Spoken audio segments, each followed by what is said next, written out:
Hello and welcome, I'm CuddlyJay, and today we will be covering artifacts and containers. This will be a full guide on them, so I hope it gives you all of the information that you need. So, let's begin with finding artifacts in the zone. So where do we find them? Well, while you level up, you'll get some from quest rewards, you can buy them from the auction house, and the biggest one is, and I know you've done it yourself, you've been traveling around and you've seen one on the ground and you've picked it up. Usually they're quite glowy.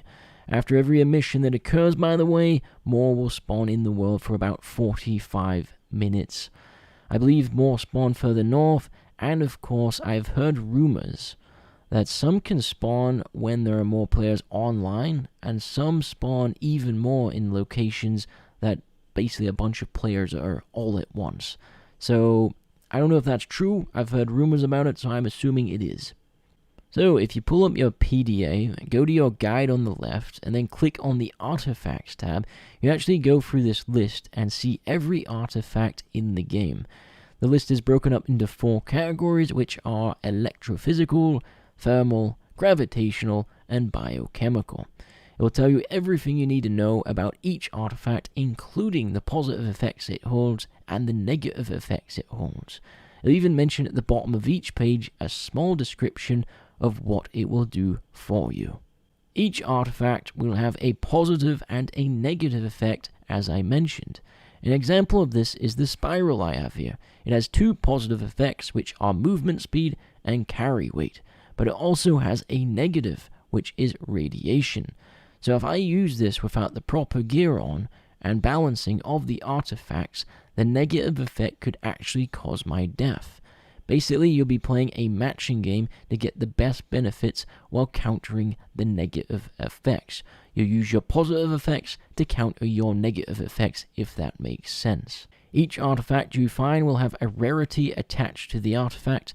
For example, on the screen I will have 3 of the same artifacts, but with different effects, as 2 are a higher rarity than the other.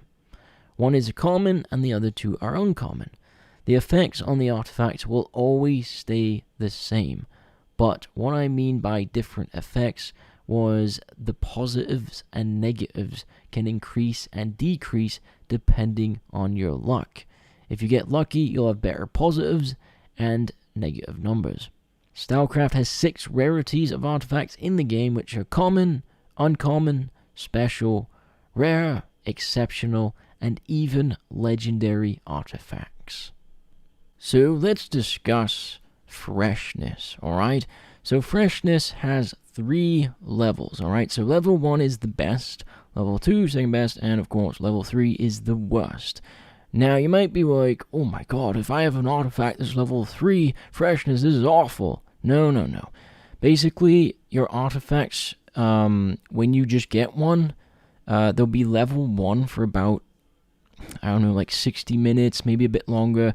I'm not sure about the exact time, but it's something like that. And then they decrease over time, alright? And basically what this affects is, let's say you go to a fence and you go to sell your artifact and it's a level 1. You can sell that specific artifact to your fence for more money now if it's a level 1. But if it was a level 3, you would get less money. So it's up to you if you want to sell that to your fence or not. The other way is actually fissioning. So when you go into your scientist and you were to drop your artifact into that, you'll actually get more for a level 1 artifact than a level 3 artifact. So that's what that is for. Freshness. So you're out in the world, you're kind of, trying to use your eyes to find artifacts, but you want, the edge up. Well, don't worry, you've come to the right place. To help better find these artifacts while out in the zone, you can use a detector. If you go to the merchant, you can actually craft a bury it. How do you know how this is pronounced? Is it bury it short range detector? It's bury it or bury it. I'm not too sure. But anyway, this is a must have, as this is the highest detector we have in the version of the game at the moment in NA. In the future, a detector will be added called the Elbrus Delirium. This one is far superior, But until we get it, we will have to deal with the Bury It. By the way, the Elbrus is cool because it's got like an iPad screen, and it's just way better than this one. But overall, get to grinding because the Bury It is very difficult to get. It's a lot of grinding. So I'm working on it right now, and my god, it's mind-numbing. So you're probably wondering about containers. So I'm just going to give you some tips on them. For example, which containers are compatible with which armor. If you actually click onto a container to view its info, it will inform you what type of container it is. So for example, this one is a bulky container, while this other one is a compact container. If you go to a piece of armor now, click view the info, it will actually tell you what type of backpacks and containers are compatible with it. This one is compatible with light backpacks only, and every container but bulky ones. This is some very good information, and it will save you a lot of time. For example, if you were to craft two that weren't compatible, and you're like, oh, that sucks, you just wasted time. But by using this, you can figure out which ones work together. So now we are going to discuss the capacity. Simply, this just means how many artifacts can we fit into the container. For example, some will have 2, some will have 4, some will have 5, some will have 3, if that makes sense. A quick tip, by the way, the Hellboy is a backpack with the capacity of 2, which means you can have 2 artifacts in that bag, and you have more carry room for other items, and so forth. Now we'll discuss the inner protection. This is basically what protects us from the negative effects of the artifacts, alright? The lower this is, the more negative effects we're going to get. The higher this is, the less negative effects we're going to get. The effectiveness is how fast our artifacts actually run out. The smaller this is percentage-wise, the faster they will run out of charge. Once they run out, don't worry, by the way, it doesn't destroy them. I know, you're probably panicking about that. Don't worry, it doesn't destroy them. Basically, they just need recharged. Let's say you just found an artifact, and you decided, you know what, I want to be safe, and I want to bring this back to home base. It's quite a good one. Well, you get back to your home base, you'll find your artifact scientist researcher.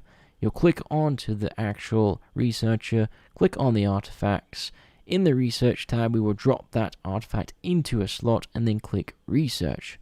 Once you've done this, it will unlock the artifact for us to use and for us to gain the benefits of this artifact. But once you've actually done this researched one, it bounds it to you. So you can't sell this on the auction house or trade it. So just remember that.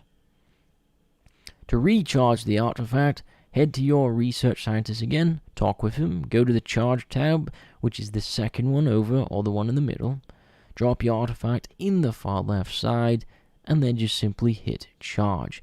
This will cost you money and energy to do so. You can actually overcharge your artifacts, which increases it almost like weapons and armor with tools, if that makes sense.